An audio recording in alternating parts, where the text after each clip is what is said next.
So as I mentioned, Megan's been in business for a few years now. She had a major life change a year and a half ago when her son Jet was born. She has sold over 100,000 this year already, and it's November, and has sponsored over 50 people into the business. 48 of them have already activated. So massive growth, a national director with the company, and has done a lot of stuff in person. So she continues to be very heavy on the in-person party side, but she also has done a really good job of supplementing that with online strategies. And so, Megan, can you tell us, what does your business look like right now in terms of online versus in-person percentage-wise? Yeah. So I still do a lot of in-person. When I first started, I was very heavily in person. I did between 15 to 20 parties a month. Um, I no longer have the ability to do that many, uh, but it's it's a pretty even amount right now. So my online parties, I do between 3 and 5 a week, depending on the week. So like this week I'm having none because I can't. um, and I've now been able to kind of tailor those online parties to my schedule, and it took me a little bit to kind of figure out like this is how much time it's taking me each day. Some aspects are a little more challenging than others to do when I'm traveling. So if I know where I'm going or whatever, I can kind of adjust that just like anything else in our job. So Awesome. yeah. So typically I have at least two. I don't like to do online parties during the weekend unless I have to. So I try to make sure I at least have two, or like this week I have none. And plus it's Thanksgiving, so I'm going to be traveling Wednesday through probably Monday. And I've just found that in my time that I spend at my parents', it's really challenging for me to work and get work done in like a focused amount of For time. So sure. And I love that about this business. You get to choose when you work and when you take time off. So that's great. With your online stuff, so online has been more of a piece of your business more recently, but it's more weighted to in person, correct? Okay. So in terms of what you're doing online for sales and business, my understanding is that you do a combination of Facebook parties, which you do a lot of parties, like a lot of parties online. And then you also have a VIP group. And then you also are pretty active with social media marketing as well, specifically through Instagram, which is pretty cool. So can you share a little bit about what your parties, well, we've got your whole party strategy, so we're not going to get into the nuts and bolts of that. So go look at her group if you want to see what she does with online parties. But why do you do online parties? What is that? Why do you do that for your business? What is it? What have you yielded from that? So I started my online parties when I had my son. So I initially, online parties like weren't a huge thing yet 2 years ago when I had Jet. And one of my team members was like really rocking them. I would say she was one of the first people. She's no longer in this business, but she was one of the first people who really pushed through on them and kind of spoke up for online parties and was like, no, they're working for me. It's awesome. And so I picked her brain and realized like, oh my gosh, I'm going on maternity leave and I'm only going to get 40% of my teacher pay, which was nothing to begin with. And I'm going to be taking, 3 to 6 months off of work, and then it's summer. And so I won't have any money. And I wasn't in a place, I wasn't okay with that. So I had nothing to lose. I was like, well, I might as well try this. And so that's kind of how my online parties started. So they were like, I knew I was doing no in-home for at least 3 months. Mm. And so I wanted to kind of play with them and figure out how could I make some actual money doing them, which was great, but it wasn't yielding as much as I maybe hoped it would have. So when people are like, oh, I want to try an online, or I only want to do this online, now we have some more tools like your VIP groups and things. But if someone tells me that, I'm like, okay, so this is how much you're going to make. You need to do 5 online parties to 1 in-home party. So the big money is at an in-home party. But if you're wanting just a little bit here and there, then perfect. That's awesome. So for me now it's super supplemental. I will do between 3 and 5 online parties a week. And I'm still doing at least 1 to 3 in home, sometimes 4 or 5 in home as well on top of that. So Awesome. Awesome. And with your online shows, are you finding that that has helped grow your client base in terms of getting more people into your VIP, reaching, okay, cool. Broadening. that's what I always tell people. And I'm like a big, big advocate for this now, and just saying, don't look at your online parties as a huge source of income. They're, if someone is yielding thousands of dollars a week from an online party, you're amazing.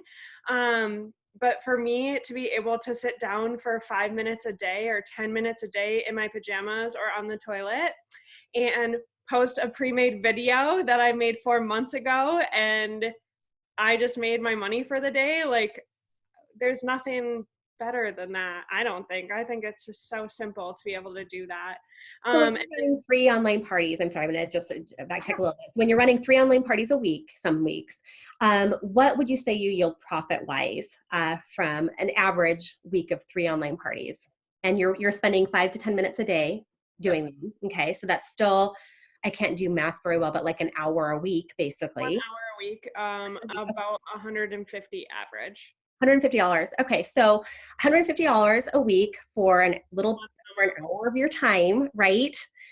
Which actually turns out to be about $600 a month profit for about 4 to 6 hours of your time. I don't know, guys. I mean, I still I still think that's pretty freaking good. And for so many people, even an extra $300 a month would be life changing for them, to give them a little bit more wiggle room in their budget, to be able to afford those extras. And so I don't poo-poo it. I mean, I think sometimes consultants are like, well, I can go to an in-home party and make $500. Yes, you can.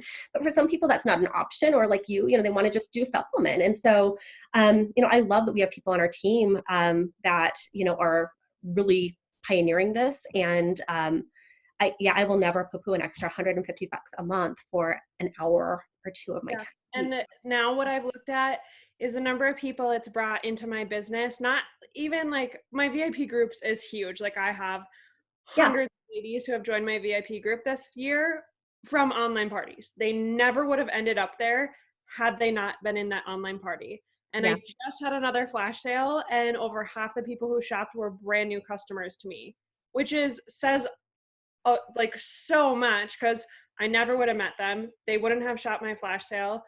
And yeah, so for me, I love to see that. I now have team members who are all over the country. I have a team member in Washington. I have a team member in Kansas. Like, I never would have met them had they not been in that online party. I have hostesses all over the United States now because their friend had an online party and now they were invited, and now they had one, and now I have all these customers who live in Texas and Kansas and Washington, and I'm like, I don't know any of you. I've never met you in person, but I'm really glad you're here and part of my business. Yes. So that to me is the biggest piece, where it's like the money will come eventually. So kind of what Courtney was saying, like it might not be right away, but the residual after the fact is huge. What does your VIP group look like, and what sales, how much retail have you done in your VIP this year? I know I didn't prep you for this question, so you can totally. A lot. Takes a minute. So I used to have a separate VIP group, or like a group for my flash sales, and then I realized I have over 1,000 women in a group already. Why would I have a separate group? Same. So my VIP group is also where I do my flash sale. So I do 2 a year. My last one in January was almost 13,000 retail. I made about 5 from that. So 5% almost profit. Okay. Mm-hmm. And then, $5,000 in 2 days. That's pretty amazing. I will take that any day.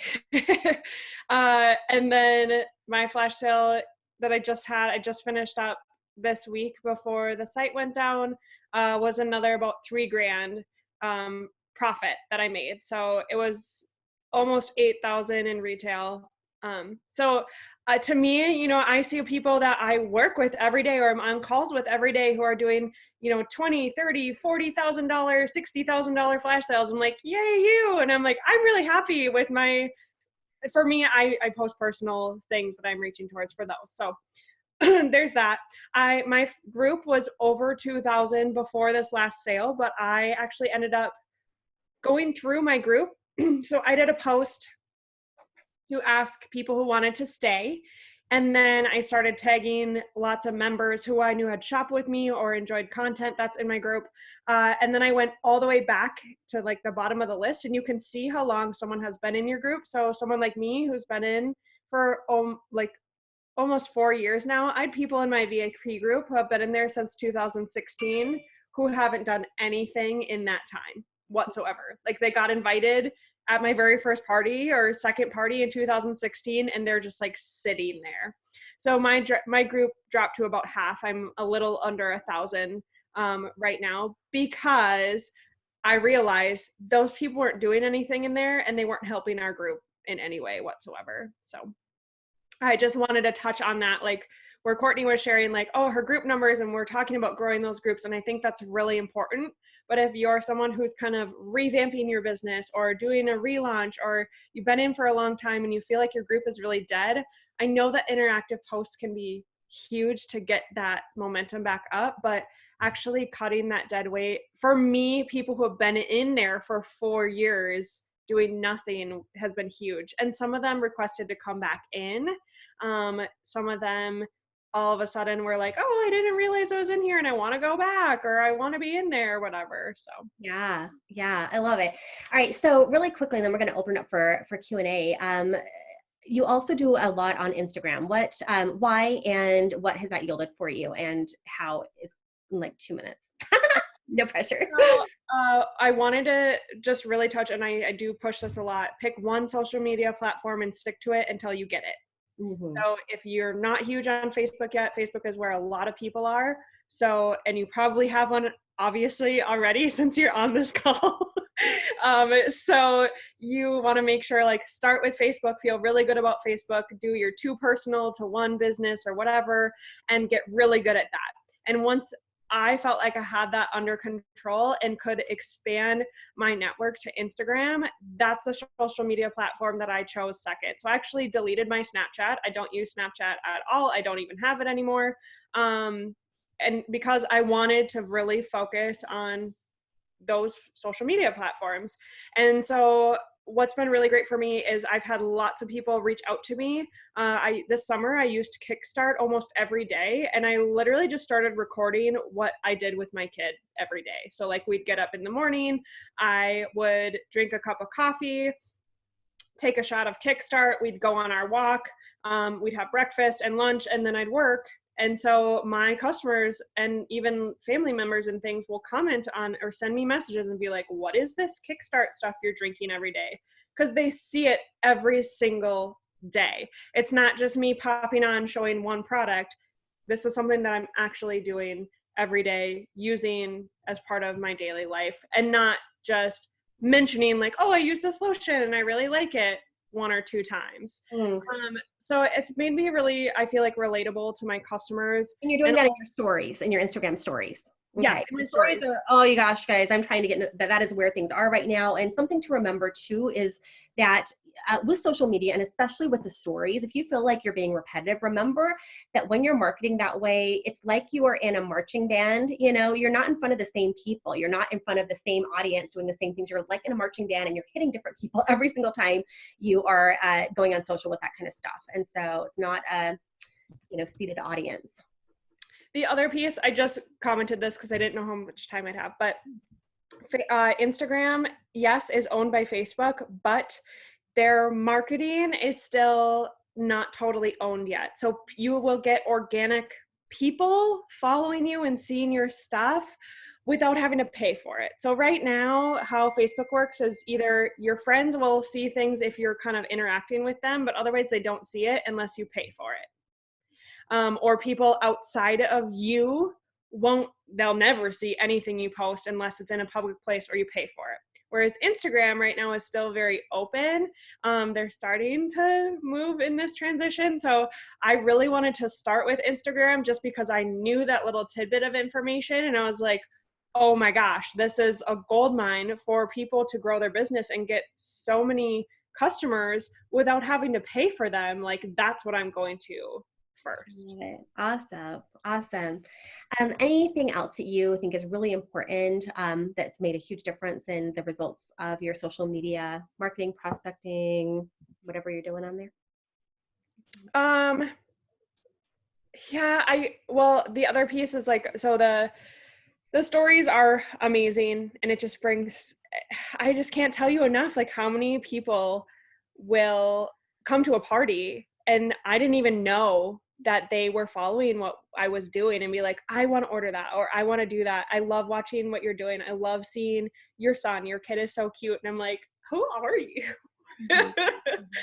Mhm. So my other tip would be to kind of just like your stick to yourself. So what Courtney is doing in her VIP group, like I every time I see her stuff and she shares her stuff, I'm like, it's so cool. Like I want to do that. I think that's amazing, but that is not my personality at all. So you really just need to like stick to whatever you are doing, and be true to yourself.